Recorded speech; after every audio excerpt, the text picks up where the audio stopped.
3ஆம் அதிகாரம் 5வது வசனத்தை யாராவது ஒருவர் சத்தமாய் வாசிக்கவும். வாலிப பிள்ளைகள் சத்தமாய் வாசிக்கவும். கலாத்தியர் 3:5. அன்றியும் உங்களுக்கு ஆவியை அளித்து உங்களுக்குள்ளே அற்புதங்களை நடப்பிக்கிறவர் அதை நியாயப்பிரமாணத்தின் கிரியையினாலேயோ விசுவாச கேள்வியினாலேயோ எதினாலே செய்கிறார். அன்றியும் உங்களுக்கு ஆவியை அளித்து உங்களுக்குள்ளே அற்புதங்களை நடப்பிக்கிறவர். அல்லேலூயா. ஆவியானவர் ஒரு மனிதனுக்குள் வருவதனுடைய நோக்கமே அற்புதங்களை நடப்பிக்கிறதுக்காக. எத்தனை பேர் விசுவாசிக்கிறீங்க? அல்லேலூயா. இயேசு கிறிஸ்து உலகத்தில் இருந்தார்.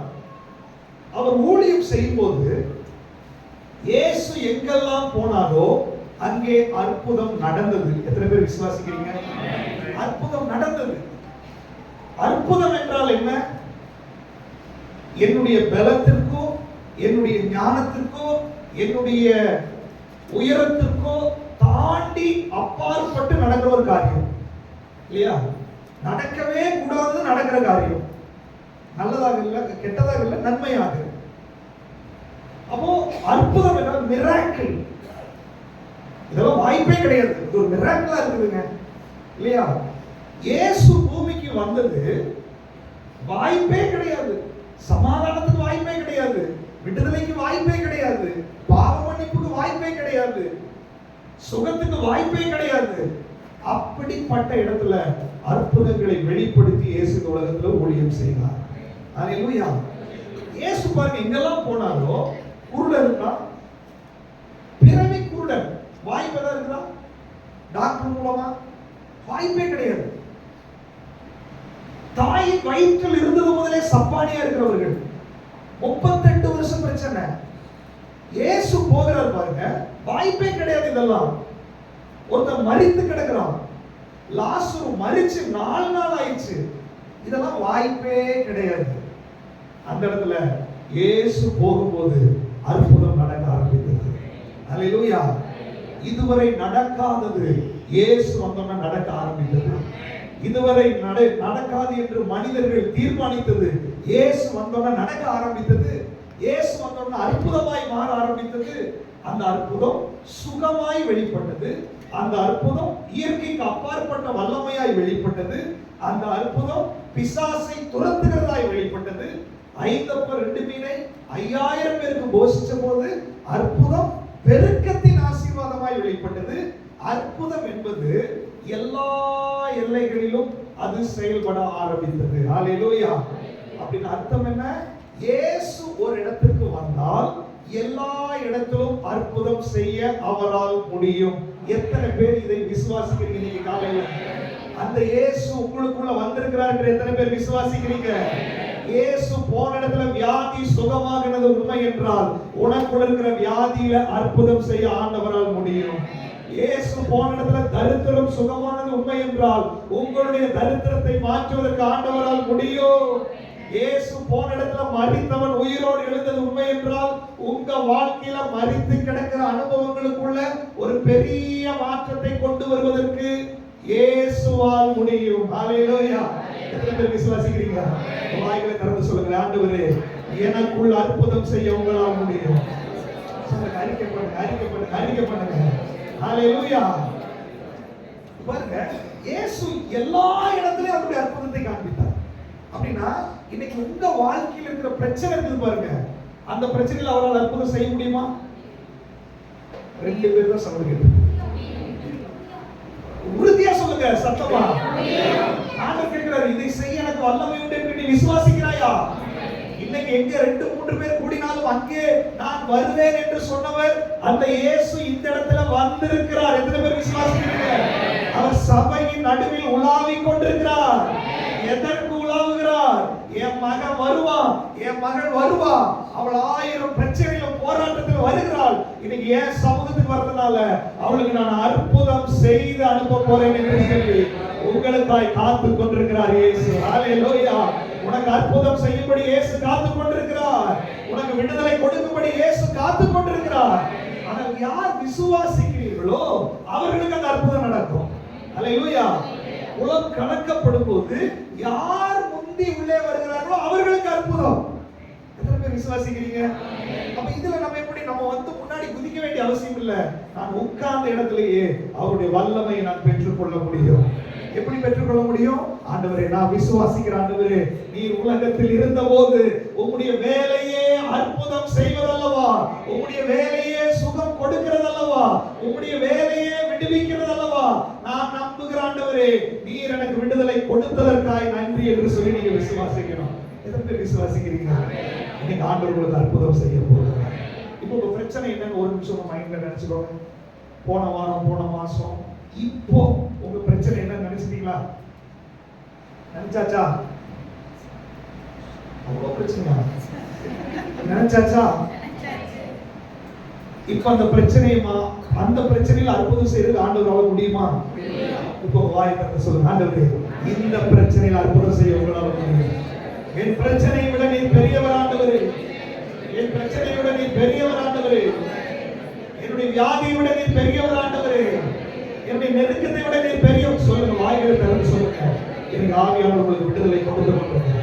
என் வாயை திறந்து நீ பேச பேச, நீ விசுவாச அறிக்கை செய்ய செய்ய உனக்கு அற்புதத்தை செய்யும்படி தேவ மகிமை உன்னை தொட்டு கொண்டிருக்கிறது. வருஷங்களா இருந்த பிரச்சனைகள், நாள்பட்ட வியாதிகள், பல போராட்டங்கள், 38 வருஷத்து பிரச்சனையா இருக்கலாம், 12 வருஷத்து பெரும்பாடா இருக்கலாம். மகளே, உன்னுடைய காரியம் எதுவா வேணாலும் இருக்கலாம். மகளே, உன்னுடைய காரியம் எதுவா வேணாலும் இருக்கலாம். இன்றைக்கு உன்னை விடுவிக்கும்படி உனக்காக தழும்புகளை ஏற்ற இயேசு இங்கே வந்திருக்கிறார். அவருடைய தழும்புகள் உன்னை குணமாக்குகிறது. அவருடைய தழும்புகள் உன்னை விடுதலையாக்குகிறது. உனக்கு சமாதானத்தை உண்டு பண்ணும் ஆக்கினை அவர் மேல் வந்தது. அதனுடைய அர்த்தம் என்ன? நீ வேதனை படக்கூடாது என்பதற்காக அவர் வேதனைகளை சகித்தார். நீ துக்கப்படக்கூடாது என்பதற்காக அவர் துக்கங்களை சுமந்தார். வருத்தப்பட்டு வாரம் சுமக்கிறவர்களே, நீங்கள் எல்லாரும் என்னிடத்தில் வாருங்கள், நான் உனக்கு இளைப்பாறுதல் தருகிறேன். இது ஒரு அரசியல்வாதி அல்ல, இவர் சாட்சால் தெய்வம், இவர் எல் ஷடாய், இவர் ஜீவிக்கிறவர், இவர் உண்மை உள்ளவர். உங்களை ஏமாற்றுவதற்காக அவர் வரல, உங்களை ஏமாற்றுவதற்காக நீ சொல்லல. அவர் உண்மை உள்ள தேவன். அநேக ஆண்டவர் கொண்டு கொண்டிருக்கிறார். அந்த உண்மை உள்ள தேவன் உங்களை கொண்டு கொண்டிருக்கிறார். உண்மை உள்ள தேவன் உங்கள் கரத்தை பிடித்துக் கொண்டிருக்கிறார். உண்மை உள்ள தேவன் உங்களுக்குள்ளே செயல்பட தொடங்கிவிட்டார்.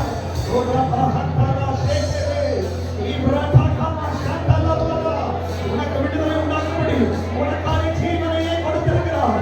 சொந்த குமாரன் என்று பாராமல் அவரையே உனக்கான ஜீவனை விட்டது உண்மை என்றால் அவரோடு கூட மற்றெல்லாவற்றையும் அறிவாதிருப்பது எப்படி? இந்த பிரச்சனை ஒரு பெரிய விஷயமா? இந்த போராட்டம் ஒரு பெரிய விஷயமா? அவருக்கு அற்ப காரியம். மனுஷனால் கூடாதது தேவனால் கூடும். மனுஷனால் கூடாதது தேவனால் கூடும். டாக்டரால் கூடாதது, இன்ஜினியரால் கூடாதது, பல மனிதர்களால் கூடாதது, இயேசுவால் கூடும். இயேசு அற்புதம் செய்கிறார். இயேசு விடுவிக்கிறார். இயேசு சுகம் தருகிறார். இயேசு சமாதானம் தருகிறார். இயேசு உன்னை கொடுக்கிறார். ஓ ராமா பாபா சே, இபாரா பாபா பாபா பாபா. திரும்ப உயிர்ப்பிக்கிறார். திரும்ப உயிர்ப்பிக்கிறார். திரும்ப உயிர்ப்பிக்கிறார். ராபோ சேகே பாபா பாபா. ரீசாதானா ஷாதானா பாபா. உன்னவலா ரீகாவலா பாபா. எத்தனை விசுவாசிக்கிறீங்க? எத்தனை விசுவாசிக்கிறீங்க? ஆண்டவர் சொல்றாரு, பிசாசு வர்றது எதுக்கு தெரியுமா? அவன் திருடவும் கொல்லவும் அழிக்கவும் வருகிறான். இல்லையா? அதனுடைய அடையாளம் தான். லாசரு மரித்து போனான். மரித்த நிலைமையில் இருக்கிறான். கல்லறைக்குள்ள அவனுடைய சரீரம் உள்ளே வைக்கப்பட்டு விட்டது. இனி ஒரு ஹோப்பும் கிடையாது. இனி அந்த சரீரம் வெளியில நடமாடும் என்று நினைக்க முடியாது. மனிதர்களுடைய மூளையில அதுக்கு ஒரு முற்றுப்புள்ளி வைத்து விட்டார்கள். ஆனால் இயேசு அந்த இடத்துக்கு வந்தோடனே அவனை திரும்ப உயிர்ப்பித்து, லாசருவே, நீ வெளியே வா, நீ இன்னும் நடமாட வேண்டும் உலகத்துல, நீ இன்னும் செயல்பட வேண்டும் இந்த உலகத்துல. நீங்க ஆவியானவர் சொல்றாரு, சத்துரு பலவிதமான போராட்டங்களை பிரச்சனைகளை கொண்டு வந்து உங்களுக்குள்ள தேவன் செய்ய வேண்டும் என்று நினைக்கிற பல காரியங்களுக்கு சவப்பெட்டியில வைத்து மூடுகிறான். பல விஷயத்தை கல்லறையில் வைத்து மூடுகிறான். அன்னைக்கு இயேசு வந்திருக்கிறார். அவர் உனக்குள்ளே அற்புதத்தை செய்கிறவர், உனக்குள்ளே விடுதலை கொடுக்கிறவர். சவப்பெட்டியில் மூடப்பட்டவைகளை, கல்லறையை திறந்தவர், கல்லறையை திறந்தவர். லாசருவே வெளியே வா என்று சொன்ன ஒரு வார்த்தை போதும். அந்த ஒரு வார்த்தை லாசருவை வெளியே கொண்டு வந்தது உண்மை என்றால், இதை எழுதி வைத்ததும் இதை சொல்லுவதும் உன்னை மயக்குவதற்காக அல்ல, உனக்கு அற்புதம் செய்வதற்காக. ஆண்டவர் சொல்ற மரணித்த நிலையில் இருக்கிற அநேக விஷயத்தை உங்களுக்குள்ள உயிர்ப்பிக்க ஆரம்பிக்கிறார். உயிர்ப்பித்துக் கொண்டிருக்கிறார். பிசாசு நிறைய விஷயம் உனக்கு கல்லறை கட்டிட்டான் மகனே, நிறைய விஷயம் உனக்கு கல்லறை கட்டிட்டான். இனி ஹோப் இல்லை, இனி முடிந்து விட்டது. ஆண்டவர் சொல்றார், இல்ல துவங்க போகிறது. நான் ஆல்பா, நான் ஓமேகா, நான் துவங்குகிறவர். அவர் ஆதியும் அந்தமுமாய் இருக்கிறவர். அவர் ஆல்பாவும் ஓமேகாவுமாய் இருக்கிறவர். உனக்கு முடிவு கட்ட பிசாசால முடியாது. உனக்கு முடிவு கட்ட மனிதர்களால் முடியாது. எங்கெல்லாம் முடிவு கட்டினானோ இன்று காலையில பரிசுத்த ஆவியானவர் உயிர்ப்பிக்கிறார். எத்தனை பேர் விசுவாசிக்கிறீங்க? உயிர்ப்பிக்கிற வல்லமை உங்களுக்குள்ள இறங்கி கொண்டிருக்கிறது.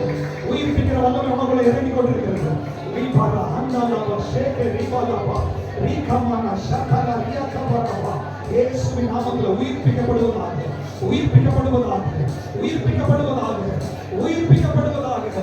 ஹல்லேலூயா. எத்தனை பேர் விசுவாசிக்கிறீங்க? இயேசு எங்கெல்லாம் போனாரோ அங்கெல்லாம் அற்புதமும் அடையாளமும். இயேசுவுடைய ஊழியம் முடிந்த உடனே சீசர்களுக்கு சொல்றாரு, உங்கள் இதயம் கலங்காது இருப்பதாக. யோவான் 14:1 சொல்றாரு. ஏன் சீசர்கள் பயந்தாங்க? ஆண்டவரே, நீங்க இருக்கும்போது சாப்பாட்டின் பிரச்சனை வந்தா அற்புதம் நடக்குது, வியாதியின் பிரச்சனை வந்தா அற்புதம் நடக்குது, இயற்கை பிரச்சனையாச்சுன்னா காற்றின் கடலை அதட்டுறீங்க. நீங்க இருக்கும்போது எங்களுக்கு ஒரு குறையும் இல்ல ஆண்டவரே. இப்போ நீங்க போகிறீங்க, அவங்களுக்குள்ள ஒரு கவலை. நீங்க ஆண்டவர் சொல்றாரு, உங்கள் இதயம் கலங்காது இருப்பதாக. ஏன் ஆண்டவரே? அப்ப நீங்க இல்லைன்னா என்ன பண்றது? யோவான் 14 சொல்கிறது, நான் பிதாவை வேண்டிக் கொள்ளுவேன், அவர் ஒரு தேற்றரவாளனை கொடுப்பார்.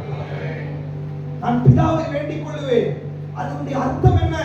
நான் மாம்ச சரீரத்துல உலகத்துல இருந்து எங்கெல்லாம் பிரச்சனையோ நான் அங்கே போய் விடுதலையை கொடுத்தேன், சுகத்தை கொடுத்தேன், அற்புதத்தை செஞ்சேன்.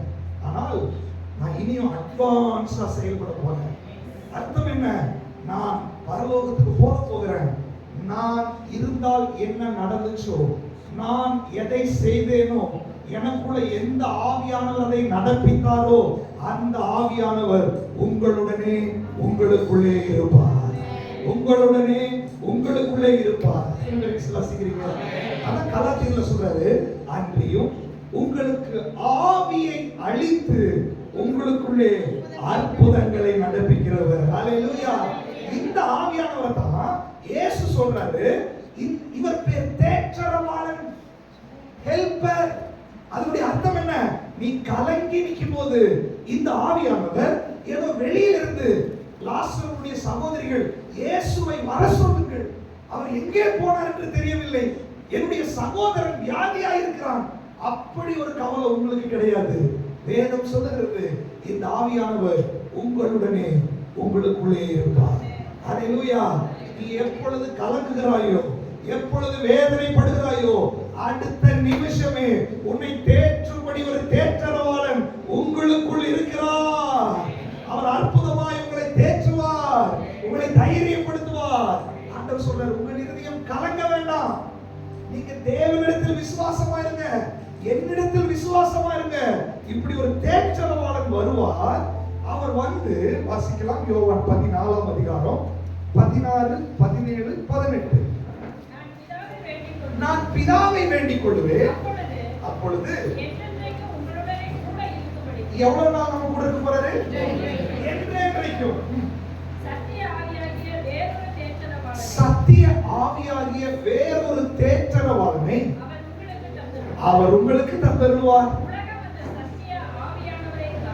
உலகம் அந்த சத்திய ஆவியானவரை காணாமலும் அறியாமலும் இருக்கிறபடியாக அவரை பெற்றுக்கொள்ள மாட்டாது. ஆனால் அவர் உங்களுடனே வாசம் பண்ணி உங்களுக்கு உள்ளே இருப்பதால் நீங்கள் அவரை அறிவீர்கள். நான் உங்களை திக்கற்றவர்களாய் விடேன், உங்களிடத்தில் வருவேன். எத்தனை பேருக்கு இந்த வசனம் புரியுது? ஆண்டவர் சொல்றார், நான் உங்களை திக்கற்றவர்களாய் விடேன். என்ன பண்றது ஆண்டவரே, என்ன செய்யறது ஆண்டவரே, என் வாழ்க்கை எப்படி போய் முடியும், என் பிள்ளைகள் எப்படி வாழ்வாங்க, எதிர்காலம் எப்படி இருக்கிறது, அடுத்த மாசத்துக்கு என்ன பண்றது, இது திக்கற்று இருக்கிறவர்களுடைய நிலைமை. இன்னைக்கு ஆவியானவர் சொல்றாரு, உலகத்திற்கு அந்த சத்திய ஆவியானவர் தெரியாது. உலகம் அந்த சத்திய ஆவியானவரை குறித்த அறிவு கிடையாது. உலகத்தில் இருக்கிறவர்களுக்கு இந்த ஆவியானவருடைய பலன், இந்த அற்புதம், இந்த விடுதலை பற்றி தெரியாது. ஆனால் தேவ பிள்ளையே, ரட்சிக்கப்பட்ட தேவ பிள்ளையே, உனக்குள்ளே ஒரு ஆவியானவர் இருக்கிறார். அவர் எதற்கு தெரியுமா? நீ எங்கெல்லாம் சோர்ந்து போகிறாயோ, எங்கெல்லாம் பலவீனப்படுகிறாயோ, அந்த இடத்துல ஒரு அற்புதத்தை செய்து உன்னை உயிர்ப்பிக்க வேண்டும் என்று ஆண்டவர் விரும்புகிறார். இன்னைக்கு ஆவியானவருடைய பாரம் என்ன தெரியுமா? உலகத்துக்கு தெரியல, அவன் கவலையோடு இருக்கிறான். உலகத்துக்கு தெரியல, அவன் பிரச்சனையோடு இருக்கிறான். ஆனால் அறிந்த நீ ஏன் கலங்கி கொண்டிருக்கிறாய்? அறிந்த நீ ஏன் புலம்பிக் கொண்டிருக்கிற? ஏன் உனக்கு விடுதலை இல்ல? இன்னைக்கு ஆண்டவர் சொல்றாரு, இன்று நீ விசுவாசித்தால் அந்த விடுதலை நீ பெற்றுக்கொள்ள முடியும். ஹல்லேலூயா. ஆவியானவர் எங்கேயோ 2 கொரிந்தியர் 2-3 அதிகாரத்துல சொல்கிறது, கர்த்தரே ஆவியானவர், கர்த்தருடைய ஆவி எங்கேயோ அங்க என்ன இருக்கிறாமா? விடுதலை உண்டு. அப்ப இயேசு சொல்றாரு, நம்ம ரட்சிக்கப்படும் போது இயேசு நமக்குள்ளே வருகிறார். அவர் உருவத்துல இல்ல, அவர் ஆவியாய் இருக்கிறார். எத்தனை பேர் விசுவாசிக்கிறீங்க? அவர் ஆவியாய் எங்க இருக்கிறார்? இப்போ உங்களுக்குள்ள இருக்கிறார். வேதம் சொல்கிறது, உங்களுக்குள்ளே அவர் எதற்காக வந்தார்? கலாத்தியர்ல என்ன வாசிச்சோம்? உங்களுக்குள்ள எதற்காக வந்தார்? அற்புதங்களை செய்யும்படி வந்தார். அற்புதம் என்றால் என்ன? இயற்கைக்கு அப்பாற்பட்ட நிலைமையில செயல்படுவது. இன்னைக்கு ஆண்டவர் சொல்றாரு, அவர் எதை செய்ய வேண்டும் என்றாலும் நீங்கள் விசுவாசித்தால் மகிமையை காண்பீர்கள். இங்க நியாயப்பிரமாணத்தையும் விசுவாசத்தையும் குறித்து கலாத்தியர்ல பேசிட்டு வர்றாரு. அப்ப நீ முயற்சியே எடுக்க வேண்டாம்ப்பா, நீ விசுவாசிச்சா போதும். அப்ப இன்னைக்கு ஆண்டவர் எளிமையான ஒரு விஷயத்தை கேட்கிறாரு, ஒரு ஆவியானவர் வந்தா விடுதலை உண்டு. இயேசு கிறிஸ்துவுக்குள்ள அதே ஆவியானவர் தான் விடுதலையை கொண்டு வந்தார். ஆவியானவர் தான் அவருக்குள்ள செயல்பட்டார். அதே ஆவியானவர் கொஞ்சம் கூட மாற்றம் இல்லாம உங்களுக்குள்ள ஆண்டவர் கொடுத்திருக்கிறார். இப்ப விசுவாசிகள் என்ன பண்ணணும்? இந்த ஆவியானவர் எனக்குள் இருக்கிறார். நான் அனாதை அல்ல, நான் தனிமை அல்ல, நான் பலவீனன் அல்ல, நான் சோர்வுடையவன் அல்ல. எப்பொழுது உங்க வாயில நீங்க சொல்லுகிறீர்களோ, ஏன்னா வசனம் ஒரு ஃபார்முலா சொல்லுது, நீதி உண்டாக இருதயத்தில் விசுவாசிக்கப்படும், உனக்கு ரட்சிப்பாய் முடிய வேண்டும் என்றால் உன் வாயினால என்ன பண்ணணும்? அறிக்கை செய்யணும். நல்லா கவனிச்சுக்கோங்க. ஏதோ இந்த பிரேயர்ல வந்து உட்கார்ந்து இருக்கிறதுனாலயோ, நாங்க உங்க தலையில கை வச்சு ஜெபம் பண்றதுனாலயோ விடுதலை உங்களுக்கு நடக்க போறது கிடையாது. ஏதோ ஒரு ஆறுதல் நடந்த மாதிரி இருக்கும். ஆனால் நிரந்தரமான விடுதலை நீங்க பெற்றுக்கொள்ள முடியாது. ஆனால் நிரந்தரமான விடுதலையை நீங்க பெற்றுக்கொள்ள வேண்டும் என்றால் ஒரே ஒரு ஃபார்முலா என்ன தெரியுமா? நான் நம்புற ஆண்டவரே, ஆவியானவர் எனக்குள் இருக்கிறீர் ஆண்டவரே, அற்புதங்களை செய்கிறவர் எனக்குள் இருக்கிறீர் ஆண்டவரே, விடுவிக்கிறவர் எனக்குள் இருக்கிறீர் ஆண்டவரே, நான் நம்புற ஆண்டவரே, நான் நம்புற ஆண்டவரேன்னு சொன்னா அந்த ஆவியானவர் உங்களுக்குள்ள செயல்பட ஆரம்பித்து விடுவார். ஹல்லேலூயா. எத்தனை விசுவாசிக்கிறீங்க? இந்த ஆவியானவரை யோவான் சுவிசேஷம் 7ஆம் அதிகாரத்துல நதிக்கு ஒப்பனையாய் சொல்லப்பட்டிருக்கிறது இல்லையா? என்னை விசுவாசிக்கிறவனுடைய உள்ளத்திலிருந்து ஜீவ தண்ணீர் உள்ள நதிகள். சமாரிய ஸ்திரீட்ட ஆண்டவர் சொல்றாரு, நல்லா கவனிங்க. சமாரிய ஸ்திரீட்ட, ஏமா நீ இந்த கிணத்துக்குள்ள தண்ணி எடுத்துக்கொண்டு வருகிறாய், நீ கொடுக்கிற தண்ணியை குடித்தால் மறுபடியும் தாகம் உண்டாகும், திரும்ப குடிக்கிறதுக்கு தோணும். ஆனால் நான் ஒரு தண்ணியை வச்சிருக்கிறேன், பரிசுத்த ஆவியானவர். அந்த தண்ணீர் உனக்குள்ள வந்தால் அது உனக்குள்ளேயே ஊறுகிற நீரூற்றாய் மாறிடும். அது நித்திய ஜீவ காலமாய் உனக்குள்ள ஊறி ஊறி வந்து கொண்டே இருக்கும். யாரெல்லாம் ரட்சிக்கப்பட்டார்களோ, யாரெல்லாம் இயேசுவை ஏற்றுக்கொண்டார்களோ அவர்களுக்குள்ளே அந்த பரிசுத்த ஆவியானவர் நித்திய ஜீவ காலமாய் ஊறுகிற ஊற்றாய் உள்ளே வந்திருக்கிறார். எத்தனை பேர் விசுவாசிக்கிறீங்க? சொல்லுங்க. எனக்குள்ள அந்த ஊற்று இருக்கிறது, எனக்குள்ள அந்த நதி இருக்கிறது, எனக்குள்ள ஆவியானவர் இருக்கிறார். விசுவாசிக்கிற பலர் விசுவாசிக்கிற மாதிரி தெரியல. ஹல்லேலூயா. சமாரிய ஸ்திரீ எடுத்துட்டு அதான் சொல்றாரு, நான் ஒரு தண்ணீரை கொடுத்தா அது அவனுக்குள்ளே நித்திய ஜீவகாலமாய் ஊறும். அதனுடைய அர்த்தம் என்ன? நான் ஒன்ஸ் கொடுத்துட்டேன்னா அந்த ஃபவுண்டைனை ஸ்டாப் பண்றதுக்கு யாராலையும் முடியாது. ஆனா ஸ்டாப் பண்ண முடியும். யாரால தெரியுமா? என்னாலே உங்களால. ஆண்டவர் சொல்றாரு, நீ என்றைக்கு ரட்சிக்கப்பட்டாயோ, என்றைக்கு அபிஷேகம் பண்ணப்பட்டாயோ, அன்றைக்கு உனக்குள்ள ஒரு ஊற்று நீரை வைத்திருக்கிறேன். அந்த ஊற்று நீர் எது தெரியுமா? அது சுகமளிக்கிற நதி, அது விடுவிக்கிற நதி, அது அற்புதங்களை செய்கிற நதி. எசேக்கியேல்ல வாசிக்கிறோம், இந்த நதி போகிற இடமெல்லாம் ஆரோக்கியம், இந்த நதி போகிற இடமெல்லாம் சஞ்சரிக்கிற ஜீவ பிராணிகள் பிழைக்கும், இந்த நதி ஆறுதலை கொடுக்கும், சுகத்தை கொடுக்கும், மாதந்தோறும் புது கனிகளை கொடுக்கும். இது நதியுடைய ஸ்பெஷாலிட்டி. அந்த நதி வேற எங்கேயும் இல்ல, நீங்க கண்ணுல பார்க்க முடியாது. அது ஆவியானவராய் உங்களுக்குள்ள இருக்கிறார். அது ஊற்று நீராய் உங்களுக்குள்ள இருக்கிறது. அந்த ஊற்று நீர் எப்பொழுது பொங்கி வெளியே வரும் தெரியுமா? நான் அறிக்கை செய்யும் போது, நான் விசுவாசிக்கும் போது, ஆண்டவரே நான் விசுவாசிக்கிறேன், எனக்குள்ள அந்த நதி இருக்கிறது, எனக்குள்ள அந்த வல்லமை இருக்கிறது, எனக்குள்ள ஆவியானவர் இருக்கிறீர், நான் நம்ப நம்ப நம்ப அந்த ஊற்று எனக்குள்ள பொங்கி வர ஆரம்பிக்கிறது. என்னுடைய ஆவி நிறைகிறது. அடுத்து நான் விசுவாசிக்கிறேன், என் ஆத்துமாவில் நிறைகிறது. நான் விசுவாசிக்கிறேன், அறிக்கை செய்கிறேன், என் சரீரத்தில் நிறைகிறது. என்னுடைய ஆவிக்குள்ள அது நிறையும் போது என்னுடைய ஆவி குதூகலம் அடைகிறது. அந்நிய பாஷையில பேசுகிறேன், ஆவியில நிறைஞ்சு வெளிப்பாடுகளை பார்க்கிறேன். நல்லது. தொடர்ந்து நிறைய நிறைய என் ஆத்துமாவில் அது வெளிப்படுகிறது. என்னுடைய மனது, அறிவு, உணர்ச்சி, சித்தம், அதுக்குள்ள இருக்கிற கவலைகள், அதுக்குள்ள இருக்கிற டிப்ரெஷன், அதுக்குள்ள இருக்கிற பழைய எண்ணங்கள், பழைய சிந்தனைகள் எல்லாத்தையும் சுனாமி மாதிரி அடிச்சு கிளியர் பண்ணுகிறது. திரும்ப நான் ஜெபிக்கிறேன், திரும்ப அபிஷேகத்துல ஜெபிக்கிறேன். அது என் சரீரத்துல மேனிஃபெஸ்ட் ஆகிறது. என் சரீரத்தில் இருக்கிற சத்துருவின் போராட்டங்கள், கொடிய வியாதிகள், கொடிய பலவீனங்கள் எல்லாம் மாறுகிறது. மறுபடியும் நான் ஜெபிக்கிறேன், அது நதியாய் புறப்பட்டு ஓட ஆரம்பிக்கிறது. அதெல்லாம் அவர் சொல்றாரு, என்னை விசுவாசிக்கிறவனுடைய உள்ளத்திலிருந்து ஜீவ தண்ணீர் உள்ள நதிகள் ஓடும். சொல்லுங்க, ஓடும். ஓடுறதுன்னா என்ன? எனக்குள்ள இருந்து அது பாய வேண்டும். நீங்க ஆண்டவர் சொல்றாரு, அநேகருக்குள்ள அது ஊற்று நீராய் தேங்கி நிற்கிறது. ஏன் தேங்கி நிற்கிறது தெரியுமா? நீங்க விசுவாசிக்கல. வேதம் சொல்லுகிறது, ஆவியானவருடைய வேலையே உங்களுக்குள் அற்புதங்களை செய்வது. இன்னைக்கு ஆண்டவர் விரும்புறாரு, எப்படியாவது ஒரு அற்புதத்தை உங்களுக்குள்ள பண்ணணும்னு விரும்புறாரு. ஆனா அற்புதத்தை எப்ப பெற்றுக்கொள்ள முடியும் தெரியுமா? விசுவாசித்து. அந்த எலிசா தீர்க்கதரிசி சொல்றாரு, நீ யோர்தான்ல போய் 7 தரம் முங்கு. ஒரு தடவை முங்குறான், அப்படியே இருக்கு. 2 தடவை முங்குறான், அப்படியே இருக்குது. 7வது தடவை முங்கி எழுந்திருக்கும் போது குழந்தையினுடைய மாம்சம் போல மாற ஆரம்பிக்குது. அப்ப ஆண்டவர் சொல்றாரு, நீ ஆவியில நிரம்பி ஜெபிக்கிற, ஒண்ணு நடக்கல. அந்நிய பாஷையில ஜெபிக்கிற, ஒண்ணு நடக்கல. ஜெபம் பண்ற, ஒண்ணு நடக்கல. ஆண்டவர் சொல்றாரு, நீ விடுதலை பெறுகிற வரைக்கும் நீ ஜெபம் பண்ணு.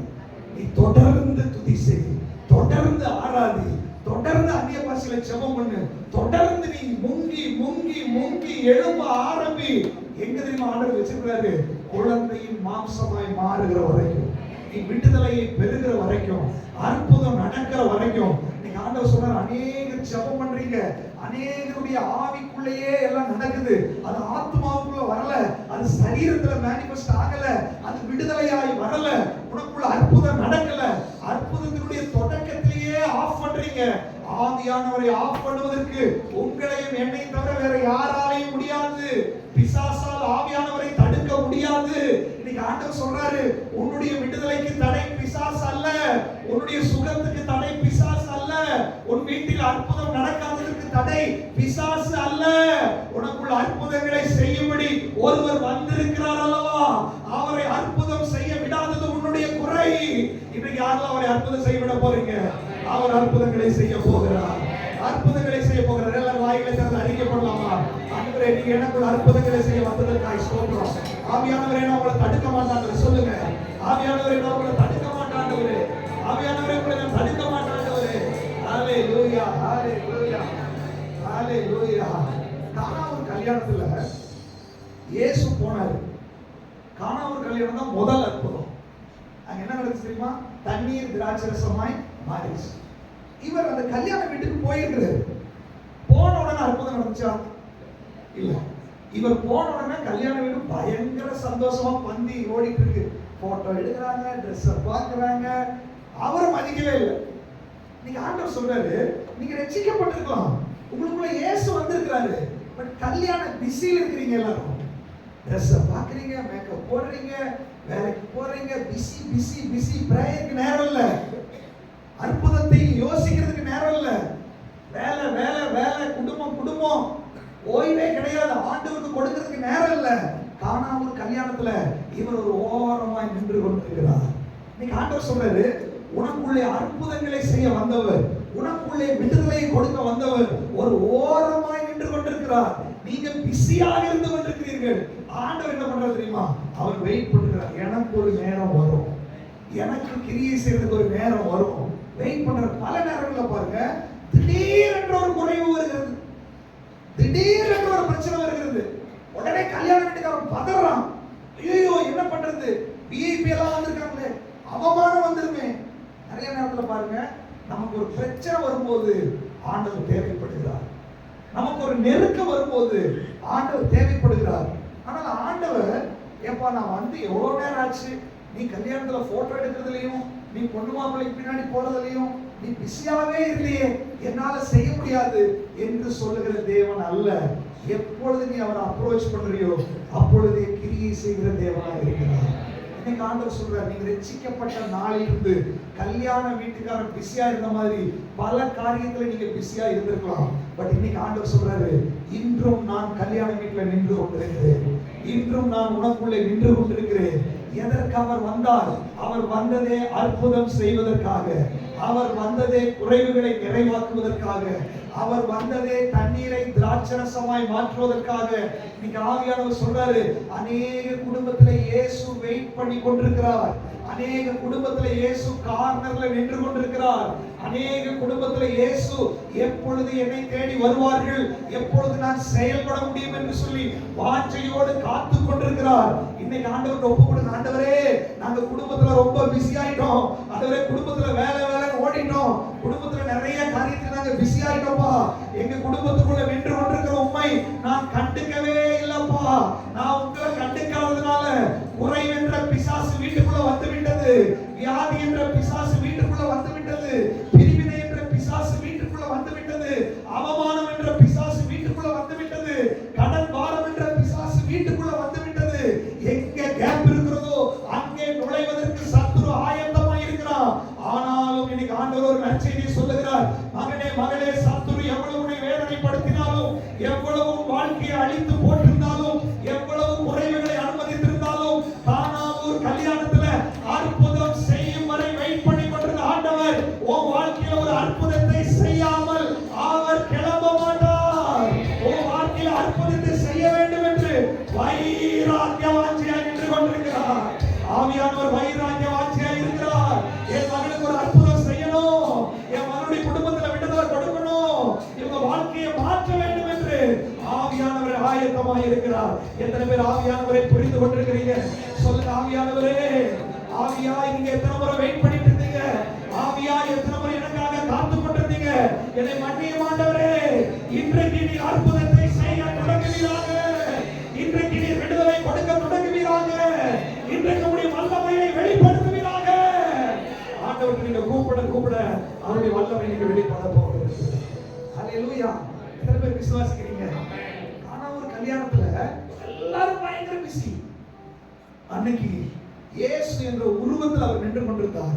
இன்றைக்கு ஆவியானவர் என்ற ஆவியாய் எனக்குள்ளே வாசம் பண்ணி கொண்டிருக்கிறார். ஹல்லேலூயா. இயேசு கல்யாணத்துக்கு எதுக்கு வந்திருப்பாரு யோசிக்கிறீங்க? சாப்பாடு சாப்பிடுறீங்களா? கல்யாணம் எதுக்கு சாப்பிடுறதுக்கு வந்தாரு?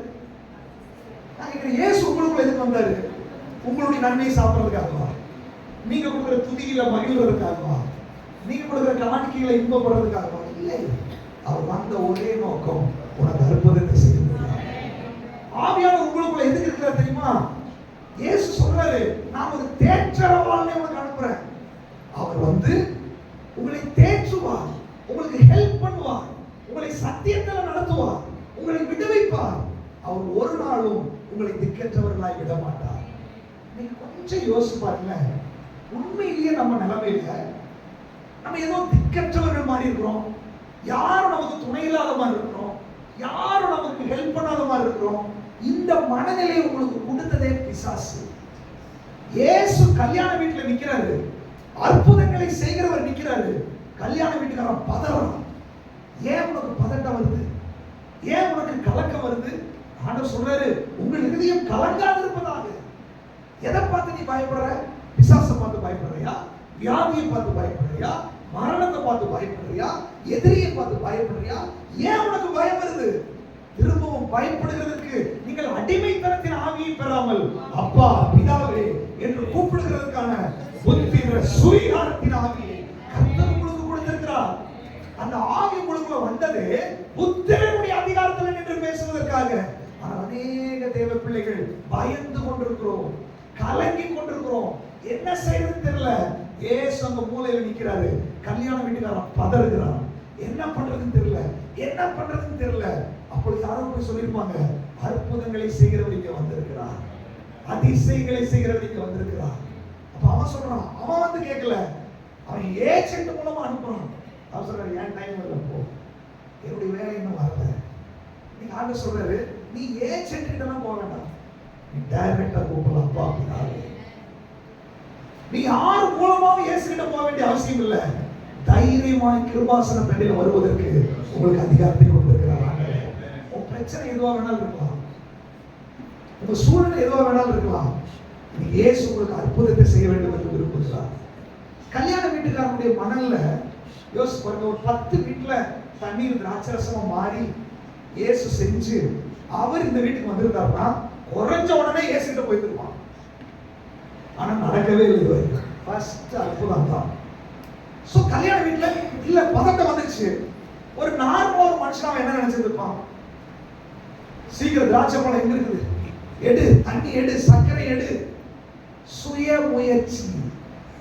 நீங்க ஆண்டவர் சொல்றாரு, இயேசு இருக்கிறார், அற்புதங்களை செய்கிறவர் இருக்கிறார், ஆனால் சுயத்தில் ஓடிக்கொண்டிருக்கிறார். ஒரு சுய முயற்சி, சுய தீர்மானம். ஆனால் இயேசு அங்க இருக்கிறார். இயேசு எனக்குள்ள இருக்கிறார், ஆவியானவர் எனக்குள்ள இருக்கிறார். நான் ஆராதிக்கிறேன், நான் அந்நிய பாஷை பேசுறேன், பட் எனக்கு அற்புதம் நடக்கல. ஏன்? இயேசுவை எனக்குள்ள வச்சுட்டு ஆவியானவருடைய பெயர் ஆலோசனை கர்த்தா, கவுன்சிலர், ஹெல்பர். அவரை நான் அப்ரோச் பண்ணவே இல்லை, அவர்கிட்ட கேட்கவே இல்லை. நானா ஒரு தீர்மானம் எடுக்கிறேன், நானா ஒரு காரியத்தை செய்யறேன். ஆண்டவர் சொல்றாரு, உன் கல்யாண வீடு குறைவுபட்டதுடைய காரணம், உன் குடும்பத்துல குறைவின் காரணம், உன்னுடைய ஆவிக்குரிய வாழ்க்கையினுடைய குறைவின் காரணம், உன்னுடைய வாழ்க்கையில் ஒரு நிறைவை, திருப்தியை, மன நிறைவை அனுபவிக்க முடியாததனுடைய காரணம், ஒரு விடுதலையை, ஒரு அற்புதத்தை நீங்க பெற்றுக்கொள்ள முடியாததின் காரணம் சுய தீர்மானங்கள், சுய முயற்சிகள். ஆண்டவர் சொல்றாரு, உன் வழியை கர்த்தருக்கு ஒப்புவித்து அவர் மேல் நம்பிக்கையாயிரு. மனுஷனுக்கு செம்மையாய் தோன்றுகிற வழிகள் உண்டு, அதனுடைய முடிவு மரணம். நீ சுய முயற்சியில எவ்வளவு வேணாலும் செய்யு, ஆனால் கல்யாண வீட்டுல பந்தியில திராட்சரசம் வராது. அவர் வெயிட் பண்ணுகிறார். ஆண்டவர் பாருங்க, உடனே கேள்விப்பட்டோம்னா நேரம் உள்ள போய் அந்த வீட்டுக்காரனை கூப்பிட்டு, நான் இருக்கிறப்ப நீ பயப்படாதுன்னு சொல்லல. அவர் உன்னுடைய விஷயத்துக்குள்ள வாலண்டியரா நுழைகிறவர் கிடையாது. ஆவியானவர் நீங்க ஒரு டிசிஷன் எடுத்துட்டீங்கன்னா உள்ள வந்து தடுக்க மாட்டாரு. ஏவாள் பழத்தை பொறிக்கும் போது அவர் வந்து கையை பிடிக்க மாட்டாரு. உனக்கு சுதந்திரத்தை கொடுத்திருக்கிறார். அவருடைய சாயலாய் படைக்கப்பட்டவர்கள் நீங்கள். நீ ஒரு முயற்சி எடுக்கும் போது, ஒரு காரியத்தை செய்யும் போது கர்த்தர் தடுக்கவே மாட்டார். அவர் வேதனைப்பட்டுக் கொண்டிருக்கிறார். உண்மையிலே நீங்க யோசிச்சு பாருங்க, அவர் இரக்கங்களின் பிதா, சகல விதமான ஆறுதல்களின் தேவன், மனதுருக்கத்தின் தேவன். ஏசு அந்த கல்யாண வீட்டுல எல்லாரும் பதறும் போது இவருக்கு எவ்வளவு வேதனை இருந்திருக்கும். நான் இருக்கும்போது ஏன் நீ பதற, நான் இருக்கும்போது நீ ஏன் கவலைப்படுற. இன்னைக்கு ஆண்டவர் சொல்றாரு, அநேக குடும்பத்துல நீ அழுகும் போது, நீ துக்கத்தோடு உட்கார்ந்து இருக்கும் போது, நீ வேதனையோடு உட்கார்ந்து இருக்கும் போது, கவலையோடு உட்கார்ந்து இருக்கும் போது, என்ன செய்கிறேன் என்று சொல்லி, என்ன பண்றதுக்கு வழி தெரியல என்று சொல்லி, நீ ஒரு சோர்வு முகமாய், துக்க முகமாய் நீ இருக்கிற ஒவ்வொரு நாளும் உனக்குள்ள இருக்கிற ஆவியானவர் துக்கப்பட்டு கொண்டிருக்கிறார். அவர் துக்கப்பட்டு கொண்டிருக்கிறார். அவர் சொல்றாரு, நான் உனக்குள் வந்தது, நான் உன்னை அபிஷேகம் பண்ணினது, நான் உன்னை மீட்டு கொண்டதனுடைய ஒரே காரணம் உனக்குள் அற்புதங்களை செய்வதற்காக, உனக்குள் அதிசயங்களை வாழ்க்கையை திராட்சரசமாய் மாற்றுவதற்காக, தண்ணீர் மாதிரி இருந்த உன் வாழ்க்கையை தலைகீழா மாற்றுவதற்காக அற்புதங்களை செய்யும்படி நான் அங்கே விஜயம் செய்திருக்கிறேன். ஆனால் நீ என்னை விசிட் பண்ண மாட்டேங்கிறாய், நீ என்னை தொடர்பு கொள்ள மாட்டேங்கிறாய், நீ என்னிடத்தில் ஆலோசனை கேட்க மாட்டேங்கிறாய். நீ அநேகரை பார்த்து ஆண்டவர் சொல்றாரு, உன் வாழ்க்கையில நீ விடுதலை இல்லாததுக்கு காரணம், இன்னும் அற்புதங்களை பெறாததுக்கு காரணம், பிரச்சனைகள் மாறாததுக்கு காரணம், உன் கல்யாண வீட்டில, உன் வீட்டில, உன் வாழ்க்கையில, உன் இருதயத்துக்குள்ள ஒரு ஆவியானவரை நீ துக்கப்படுத்துகிறாய். அவருக்கு நீ ஆலோசனை கேட்க மாட்டேங்கிற, நீ அவர் சமூகத்துக்கு வர மாட்டேங்கிற, அவருடைய பாதத்தில் நீ கேட்க மாட்டேங்கிற. அதுவே உன்னுடைய குறைவுக்கு காரணம். ஆனால் இன்றைக்கு உனக்கு ஒரு நற்செய்தி, இயேசு அந்த வீட்டில் நின்று கொண்டிருக்கிறார். ஆவியானவர் இன்றைக்கு நின்று கொண்டிருக்கிறார். ஆவியானவர் உனக்குள்ளே இருக்கிறார். அவர் உன்னை விட்டு விலகுவதும் இல்லை, உன்னை கை விடுவதும் இல்லை என்று வைராக்கிய வாஞ்சையாய் உட்கார்ந்து கொண்டிருக்கிறார். எபேசியர் 1:13 சொல்லுகிறது, நாம் விசுவாசிகள் ஆனபோது வாக்குத்தத்தம் பண்ணப்பட்ட பரிசுத்த ஆவியினாலே முத்திரையிடப்பட்டிருக்கிறோம். அல்லேலூயா. 14 சொல்லுது, அவருக்கு சொந்தமானவர்கள் மீட்கப்படும் அடையாளமாவதற்காக பரிசுத்த ஆவியானவர் அச்சாரமாய் இருக்கிறார் நமக்கு. அல்லேலூயா. ஆவியானவர் உங்களுக்கு முத்திரையிடப்பட்டது தெரியுமா? நீ எவ்வளவு அவரை துக்கப்படுத்தினாலும், எவ்வளவு தூரம் அவரை நீ பயன்படுத்தாமல் இருந்தாலும், எவ்வளவு நீ இந்த உலகத்தில் அவருடைய நாமம் தூசிக்கிறதுக்கு காரணமாய் இருந்தாலும், இன்றைக்கு இந்த வார்த்தை உன் காதுல வரும்போது, இந்த வார்த்தை உனக்குள்ள வரும்போது, அவருடைய சித்தம் என்ன தெரியுமா? இன்று அற்புதம் செய்வதற்கு நான் ஆயத்தமாய் இருக்கிறேன், இன்று அற்புதம் செய்வதற்கு ஆயத்தமாய் இருக்கிறேன். எத்தனை பேர் விசுவாசிக்கிறீங்க? சொல்லுங்க, வாய்களை திறந்து இன்னைக்கு நீங்க செயல்பட போறதுக்கு ஸ்தோத்திரம். சொல்லுங்க, வாய்களை திறந்து சொல்லுங்க, இன்னைக்கு நீங்க செயல்பட போறதுக்கு ஸ்தோத்திரம், இன்னைக்கு நீங்க அற்புதம் செய்ய போறதுக்கு ஸ்தோத்திரம். அவருடைய வேலை வந்தபோது, அவருடைய வேலை எப்படி அவர் புதிய ஏற்பாடுல நீங்க கேட்கும் போது, கேளுங்கள், தேடுங்கள், தட்டுங்கள். அப்ப இன்னைக்கு ஆண்டவரே எனக்கு அற்புதம் செய்யுங்க அப்படின்னா அவருடைய வேலை வந்து விட்டது. அவருடைய வேலை வந்ததுடைய அடையாளம் என்ன? இன்னைக்கு இந்த வார்த்தையை நீங்க கேட்பதே அவருடைய வேலை வந்ததுடைய அடையாளம். என்ன வார்த்தைங்கிறது பிரசங்கிக்கப்படுகிறதோ அந்த வேலை வந்து விட்டதுடைய அடையாளம். 6 மாசம் கழிச்சு நடக்கிறதுக்கு இன்னைக்கு பேச மாட்டாரு, இன்றைக்கு அற்புதம் செய்வதற்காக இன்றைக்கு பேசுகிறார். அல்லேலூயா. அப்போ அவருடைய வேலை வந்தபோது அவர் சொல்றாரு, கச்சாடிகள் நிற்கிறது, 6 கச்சாடிகள். கச்சாடிகள் அடையாளம் என்ன தெரியுமா? 6 என்பது ஒரு மனிதனுடைய அடையாளம். 6வது நாள் தான் மனுஷன் என்ன பண்ணாரு? ஆண்டவர் உண்டாக்கினார். அதனால பைபிள்ல 6 என்ற நம்பர் மனிதனை குறிக்கிறது. 6 கச்சாடிகள், கால் கழுவுறதுக்கான கச்சாடிகள். இது ஒரு சாதாரண அற்பமாய் இருக்கிற உங்களை என்னை போல ஒரு மனுஷனை குறிக்கிறது. இப்ப ஆண்டவர் சொல்றாரு, நான் அற்புதம் செய்யறதுக்கு ரெடி, நான் தயாராயிட்டேன். இப்ப என்ன பண்ணு தெரியுமா? அந்த கச்சாடியில தண்ணீரை நிரப்பு, தண்ணீரை கொண்டு வந்து நிரப்பு. ஆண்டவர் எப்போதுமே உன்னை எதிர்பார்க்கிறாரு. 5000 பேர் சாப்பிடுறது ஒண்ணு இல்லாத இருக்கும் போது, பிலிப்பு இவங்களுக்கெல்லாம் என்ன செய்யலாம்? உங்ககிட்ட என்ன இருக்கு? 5 அப்பமும் 2 மீன் தான் இருக்குது, அடங்கி கொண்டு வா, அதை நான் ஆசீர்வதிக்க போறேன். எலிசா தீர்க்கதரிசி ஒரு விதவை வீட்டுக்கு போகும்போது அங்க பயங்கர தரித்திரம், உங்ககிட்ட என்னமா இருக்கு? ஒரு கூட எண்ணெய் இருக்குமா, அதை கொண்டு வா. அப்ப ஆண்டவர் எப்போதுமே ஒரு அற்புதம் செய்வதற்கு நமக்குள் இருப்பதை ஒன்றை எதிர்பார்க்கிறார். இப்ப என்ன எதிர்பார்க்கிறார்?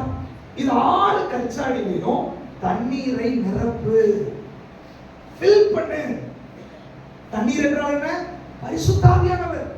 அவர் சொல்றாரு, நீ ரட்சிக்கப்படும் போது உனக்குள்ளே நித்திய ஜீவ காலமாய் ஊறுகிற ஒரு ஊற்று உனக்குள்ள வச்சிட்டேன். எத்தனை பேர் நம்புறீங்க? அது உள்ள இருக்கு. இப்ப ஆண்டவர் என்ன சொல்லுதுமா? அந்த ரட்சிப்பின் மேல நீ நம்பிக்கை வச்சு, அந்த ரட்சிப்பின் ஊற்றில் நீங்கள் கொண்டு கொண்டு இந்த கச்சாடியை நிரப்புங்கள். அப்படின்னு என்ன அர்த்தம்? கச்சாடினா அப்படி என்ன அர்த்தம்? எனக்குள் இருக்கிற ஆவியானவரை விசுவாசிச்சு, எனக்குள் இருக்கிற அந்த ரட்சிப்பின் ஊற்றை நான் விசுவாசிச்சு, நான் ரட்சிக்கப்பட்டிருக்கிறேன், நான் உம்முடைய பிள்ளை, நான் நீதிமான், நான் பரிசுத்தவான், நான் அற்புதம் செய்ய தகுதி உள்ளவன், அற்புதத்தை பெற்றுக்கொள்ள தகுதி உள்ளவன், நான் உம்முடைய பிள்ளை. இப்படி நீ அறிக்கை பண்ண பண்ண பண்ண அந்த ரட்சிப்பின் ஊற்றிலிருந்து நதி புறப்பட ஆரம்பிக்கிறது, கச்சாடி நிரம்புகிறது. அன்றைக்கு கச்சாடி வெளியே இருந்துச்சு, இன்னைக்கு நானே ஆலயம், நானே கச்சாடி. இந்த கச்சாடி நிரம்புகிறது. இதனுடைய அர்த்தம் என்ன? ஹalleluya. பவுல் சொல்றாரு, இந்த பொக்கிஷத்தை மண் பாண்டத்துல பெற்றிருக்கிறேன். ஹalleluya. உனக்குள்ள ஒரு ஊற்று இருக்கிறது. நீ வெறும் மண் பாண்டம், நீ வெறும் கச்சாடி. ஆனால் ஆண்டவர் இன்னைக்கு விரும்புகிறார், நீ விசுவாசி மகளே, உன்னை நான் ரட்சிச்சிருக்கிறேன், உன்னை நான் அழைச்சிருக்கிறேன், உன்னை நான் முன்குறிச்சிருக்கிறேன். நீ அற்புதம் செய்ய தகுதியுடையவள், நீ விடுதலை பெற்றுக்கொள்ள தகுதியுடையவள். நீ எனக்குள்ள இருந்து எப்பேற்பட்ட அற்புதங்களையும் விடுதலைகளையும் சுதந்திரிக்கிறதுக்கு உனக்கு தகுதி இருக்கிறது என்று இன்றைக்கு நீ விசுவாசிச்சு உன் வாயில் நீ அறிக்கை செய். ஏன் அதை சொல்றா தெரியுமா? பிசாசு நிறைய காரியத்தை, நீ தகுதி இல்லாதவன், நீ பாவம் செஞ்சிட்ட, நீ இவ்வளவு நேரம் கல்யாண வீட்டுல பிஸியா இருந்துட்ட, நீ இயேசுவை அவமதிச்சிட்ட, நீ இயேசுவை மறுதலிச்சிட்ட, இப்படி சொல்லி உனக்குள்ள இருக்கிற ஊற்று நீரை தடுத்து வைக்கலாம். ஆனா நீங்க ஆண்டவர் சொல்றாரு, நான் இரக்கங்களின் பிதா, சகல விதமான ஆறுதல்களின் தேவன், நான் மன்னிக்கிறவர், நான் உன்னை விடுவிக்கிறவர். நீ விசுவாசி. ஆண்டவரே, நீர் என்னை சேர்த்து கொண்டதற்காக நன்றி, நீர் என்னை ஏற்றுக்கொண்டதற்காக நன்றி, என்னை மன்னித்து விட்டதற்காக நன்றி. எத்தனை பேர் விசுவாசிக்கிறீங்க? வாய்களை திறந்து சொல்லுங்க. ஆண்டவரே, நான் தகுதியுடையவன். ஆண்டவரே, இந்த விடுதலையை பெற்றுக் கொள்வதற்கு நான் தகுதியுடையவன். ஆண்டவரே, இந்த விடுதலையை பெற்றுக் கொள்வதற்கு இயேசு மூலம் நான் தகுதி பெற்றிருக்கிறேன். நான் குறைவுள்ளவன் தான், ஆனா எனக்குள்ள இருக்கிற இயேசு நிறைவுள்ளவர். அவர் என் பாவத்தை மன்னித்து விட்டார், என் அக்கிரமத்தை மன்னித்து விட்டார், என் நோய்களை குணமாக்கி விட்டார். எனக்கு அற்புதம் செய்வீராக. ஹalleluya. எத்தனை பேர் விசுவாசிக்கிறீங்க? இன்னைக்கு கர்த்தருடைய பந்தியை அனுசரிச்சிருக்கோம். அவருடைய பந்தி என்ன சொல்லுது? அவரோடு என்னை ஐக்கியப்படுத்துகிறது. எத்தனை பேர் விசுவாசிக்கிறீங்க அவரோட ஐக்கியப்பட்டுட்டேன்னு சொல்லி?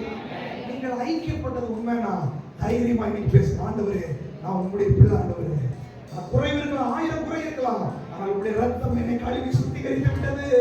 இயேசுவின் ரத்தம் என்னை சுத்திகரித்து விட்டது. நான் தகுதியுடையவனா இருக்கிறேன். நிரப்புகிற ஆண்டவரே பாத்திரத்தை. நீ சொல்ல சொல்ல பரிசுத்த ஆவியுடைய அபிஷேகம் உங்களை நிரம்ப. நிறைய நேரத்துல ஆவியில நினைச்சு செபிக்கிறது எப்படி? பல நேரத்துல அந்நிய பாஷையும் வராது, ஒண்ணு அப்படியே போராட்டமாவே இருக்கும்.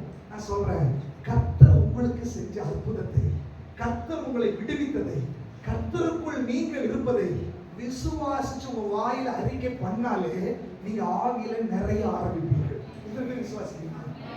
இப்ப நம்ம செய்ய போறோம். நீங்க வாயை திறந்து, ஆண்டவருடைய பிள்ளை ஆண்டவரே, நீங்க என்ன மன்னிச்சிட்டீங்கப்பா, நீங்க என்ன ஏற்றுக்கொண்டுட்டீங்க ஆண்டவரே, நான் உங்க பிள்ளை ஆண்டவரே. இன்னைக்கு நிறைய பேர் சொல்ல போறீங்க. நீங்க சொல்லும் போதே ஒரு ஆவியானவருடைய ஊற்று உங்களுக்கு அந்த ஊற்று வெளிப்படும். உடனே நீங்க ஸ்டாப் பண்ணிடக்கூடாது. என்ன பண்ணணும்? கச்சாடி ஃபுல்லா நிறைக்க சொல்லியிருக்கிறாரு. கச்சாடி நிறைந்தால் தான் அவர் இறங்கி வருவார். நிரப்பப்பட்டவர்களை காணும்படி அவர் வந்திருக்கிறார். ஆவியில நிறைந்து அற்புதத்தை எதிர்பார்க்கிறவர்களை பார்க்கபடி அவர் வந்திருக்கிறார். ஏதோ கணுக்கால் அளவு நிக்கிறவர்கள் வேண்டாம், முழங்கால் அளவு நிக்கிறவர்கள் வேண்டாம். நீச்சல் அளவு ஆழத்துக்குள்ள நீ வந்தால் அந்த ஆழத்தை காண்பித்ததற்கு பிற்பாடு ஆண்டவர் சொல்றாரு, நதி போகிற இடமெல்லாம் அற்புதம், நதி போகிற இடமெல்லாம் ஆரோக்கியம், நதி போகிற இடமெல்லாம் சுகம், நதி போகிற இடமெல்லாம் விடுதலை. எத்தனை பேர் விசுவாசிக்கிறீங்க? வேதமுடைய படக சொன்னாரு, மகனே, நீ கரையில நிறுத்த அங்க அற்புதம் நடக்காது. நீ ஆழத்துக்குள் தள்ளி கொண்டு போ. உன் படகு ஆழத்துக்குள் போகட்டும். உன் வலையை நீ ஆழத்துக்குள் வீசு. ஆழத்துக்குள் நீ வலையை வீசும் போது இதுவரை பார்க்காத மீன்களை பார்ப்பாய், இதுவரை பார்க்காத அற்புதத்தை பார்ப்பாய், இதுவரை பார்க்காத சுகத்தை பார்ப்பாய். அற்புதம் செய்யும்படி ஆண்டவர் வந்திருக்கிறார். ஹalleluya, ஹalleluya. எத்தனை விசுவாசிக்கிறீங்க? கச்சாடி நிரப்பப்பட்டது. நிரப்பப்பட்டவன ஆண்டவர் சொன்னாரு, அங்க வந்து ஏதோ மாந்திரீகம் பண்ணுவாங்க நினைச்சா ஒண்ணுமே பண்ணல, சப்ளை பண்ணிட்டாரு. அர்த்தம் என்ன? நீ ஆவியில நிரம்பி ஜெபிச்சதுக்கு பிற்பாடு வெளியரங்கமாய் நீ எதையும் பார்க்காவிட்டாலும் நீ செயல்பட ஆரம்பி. எனக்கு விடுதலை கொடுத்ததற்காய் நன்றி என்று சொல்ல ஆரம்பி. அற்புதம் செய்ததற்காய் நன்றி என்று சொல்ல ஆரம்பி. ஆண்டவர் சொல்றாரு, முதலாம் அற்புதம் தண்ணீர் திராட்சரசமாய் மாறினது உண்மை என்றால் உன் வாழ்க்கையில இப்ப இருக்கிற எல்லா பிரச்சனையும் அது தலைகீழா மாறுவதற்கு நான் வல்லவன். உன் குடும்பத்துல இயேசு வந்ததுக்கு தெரியுமா? உன் குடும்பத்துல இருக்கிற கேரக்டரை மாற்றும்படி, உன் இருதயத்தின் சுபாவங்களை மாற்றும்படி, உன் வாழ்க்கையை மாற்றும்படி, உன்னை மறுரூபப்படுத்தும்படி. அவன் சொல்றான், கல்யாண வீட்டுல இவ்வளவு நல்ல ரசத்தை எங்க வச்சிருந்தீங்க இவ்வளவு நாள் இல்லையா? ஆண்டவர் சொல்றாரு, ஆவியில நிறைந்து கர்த்தருக்குள் அற்புதத்தை செய்ய ஆரம்பித்தால் உன் கணவர்கள் உங்ககிட்ட கேட்பாங்க, மனைவிகள் உங்ககிட்ட கேட்பாங்க, பிள்ளைகள் உங்ககிட்ட கேட்பாங்க, இவ்வளவு நாள் இந்த ரசம் எங்கே இருந்தது? இவ்வளவு நாள் இப்படிப்பட்ட ஒரு அபிஷேகம் எங்கே இருந்தது? ஆண்டவர் சொல்றாரு, இதுவரை பார்க்காததை நாம் பார்க்க போகிறோம், இதுவரை பார்க்காத ரசத்தை பார்க்க போகிறோம். முந்தின ரசத்தை விட பிந்தின ரசத்தினுடைய மகிமை அதிகம். பிந்தின ரசத்தினுடைய டேஸ்ட் அதிகம். எத்தனை பேர் விசுவாசிக்கிறீங்க எனக்கு அந்த டேஸ்ட் வரணும்னு சொல்லிட்டு? ஹalleluya. நீங்க ஆண்டவர் அற்புதத்தை செய்ய போறார். உங்களுக்குள்ளே அற்புதங்களை செய்கிற ஆவியானவர் எல்லா கண்களை மூடி இப்போது விசுவாச அறிக்கை செய்ய போறோம். நீங்க விசுவாசிக்கும் போது உங்களுக்கு இருக்கிற ஊற்று நீர் திறக்கப்பட போகிறது. அந்த ஊற்று நீர் திறக்கப்பட்ட உடனே ஆவியில நிரம்ப போறீங்க. ஆவியில நிரம்ப நிறுத்தி